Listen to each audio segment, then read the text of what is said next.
مجھے لگتا ہے کہ تم اور تمہارا بیٹا میرے جسم کو چیرنے کے انتظار میں تھے۔ پھر سعد الدین کہتا ہے بہادر صاحب اپنی تلوار کو نیام میں ڈالو۔ پھر ارطغرل بہادر کو کہتا ہے ان زمینوں کا حاکم اعلیٰ میں ہوں، ہنلی بازار میری ملکیت ہے اور میں اسے نہیں بیچ رہا، یا تو تم میری ہاتھوں کو اپنے خون سے گندا کرو گے یا پھر میری اطاعت کرو گے۔ بہادر کہتا ہے چائیدار والوں کا سردار بہادر کسی کا اطاعت نہیں کرتا۔ ارطغرل کہتا ہے تو پھر ہمیں تمہارے لیے تمہارے بھتیجے اورال کے ساتھ جگہ کا انتظام کرنا ہوگا جس نے ماضی میں میری اطاعت کرنے سے انکار کر دیا تھا۔ پھر بہادر سعد الدین کو کہتا ہے آپ اسے کیسے معاہدہ پڑھنے دے سکتے ہیں امیر حضرت؟ سعد الدین کہتا ہے تم ریاست کے حاکم اعلیٰ کے خلاف کیسے بغاوت کر سکتے ہو؟ ارطغرل صاحب اس علاقے کے حاکم اعلیٰ ہے۔ یہ سن کر بہادر اپنی تلوار نیام میں ڈال لیتا ہے۔ پھر سعد الدین سنجار کو کہتا ہے اپنے سپاہیوں کو لو اور فوراً یہاں سے چلے جاؤ، ہم یہ مسئلہ ارطغرل صاحب کے ساتھ سکون اور اطمینان سے حل کریں گے۔ پھر ارطغرل بھی ترگت کو اپنے سپاہیوں کے ساتھ باہر جانے کو کہتا ہے تو وہ سب باہر نکل جاتے ہیں۔ سنجار بھی اپنے سپاہیوں کے ساتھ باہر نکل جاتا ہے۔ باہر آ کر سنجار کہتا ہے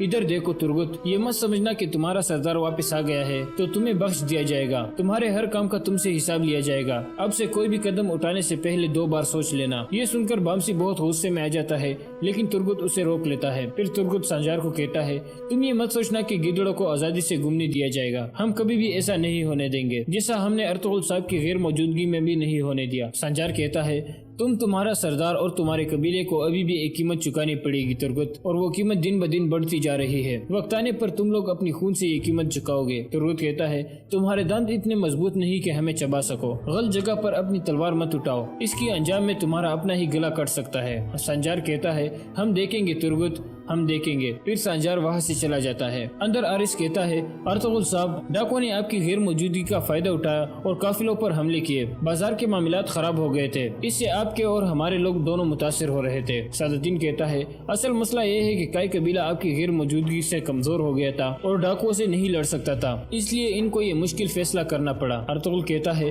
اگر معاملات خراب ہو گئے ہیں تو حاکم اعلیٰ کے طور پر یہ میری ذمہ داری ہے کہ میں ان کو ٹھیک کروں، اور گورنر آرس میں تجارت کے حوالے سے تم سے بات چیت کروں گا، میں کرا جسر قلعے آ کر تم سے بات کروں گا، ابھی تم جا سکتے ہو۔ یہ سن کر آرس وہاں سے چلا جاتا ہے۔ اس کے جانے کے بعد ارطغرل بہادر کو کہتا ہے کل میں ترک سرداروں کا جرگہ بلا رہا ہوں، اس میں تمہارے بیٹے سے پوچھوں گا کہ اس نے حاکم اعلیٰ پر تلوار کیوں اٹھائی، اور تمہارے قبیلے کے بارے میں بھی کل فیصلہ کروں گا۔ بہادر کہتا ہے میرے قبیلے کا فیصلہ صرف میں کر سکتا ہوں ارطغرل صاحب۔ ارطغرل کہتا ہے تو پھر میرے تلوار کے رحم و کرم پر فیصلہ کرو گے بہادر صاحب، اب تم جا سکتے ہو۔ پھر بہادر اپنا سونے والا صندوق لے کر وہاں سے چلا جاتا ہے۔ اس کے جانے کے بعد ارطغرل سعد الدین کو کہتا ہے اس علاقے کا نظام کیسے خراب ہو گیا امیر سعد الدین، آپ نے احتیاطی تدابیر کیوں نہیں لی؟ کیا آپ اس سب کا ذمہ دار مجھے ٹھہرا رہے ہو؟ ارطغرل کہتا ہے آپ ان لوگوں سے حساب لینے میں ناکام ہو گئے جنہوں نے جال بچھا کر میرے سپاہیوں کو شہید کر دیا، اور آپ ڈاکو کو بھی قابو نہیں کر سکے۔ سعد الدین کہتا ہے میں نے اپنی سپاہیوں کی مدد سے اپنی پوری کوشش کی، آپ کا بھائی دندار اس بات کا گواہ ہے، سلطان نے میری غیر موجودگی میں یہ علاقہ آپ کو سونپا تھا، لیکن آپ نے کیا کیا؟ آپ نے دندار کو ہنلی بازار بیچ کر ان زمینوں سے ہجرت کرنے پر آمادہ کر دیا۔ پھر سعد الدین کھڑا ہو جاتا ہے اور کہتا ہے